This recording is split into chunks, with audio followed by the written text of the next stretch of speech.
Hello and welcome. In this video, we'll walk through how to use the self-enrollment link shared by your project administrator to join a project and complete your assessment in Quest. Let's get started. Once you click the self-enrollment link, you'll be taken to the Join Project Assessment screen.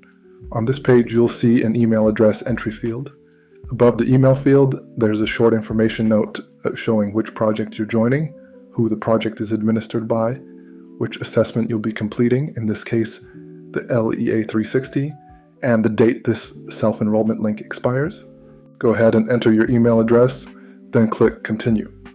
After entering your email, you'll be taken to the Complete Your Profile screen.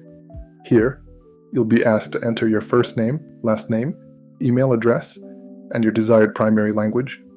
You'll also need to review and accept the terms of service and privacy policy before continuing.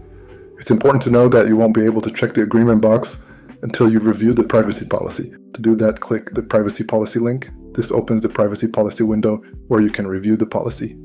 Once you're finished, click Close in the bottom right corner.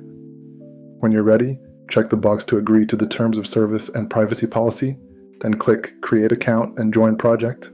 If you need to edit your email address, you can either click back or update it directly on this page. The Quest system will now begin setting up your assessment and synchronizing your account with the project. Once setup is complete, you'll be automatically redirected to the assessment page, where you can begin completing your assessment.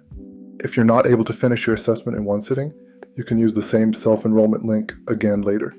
When you return to the link, simply enter your email address and click Continue, and you'll be redirected straight back to your assessment without needing to set up your profile again. Alternatively, you can go to quest.mrg.com and click Forgot Password or Username, enter your email address, and you'll receive an email with your username and a password reset link. You can then use that password reset link to set up a password, then log in using your username and new password. And that's all. You're now ready to complete your assessment using the Quest self-enrollment link.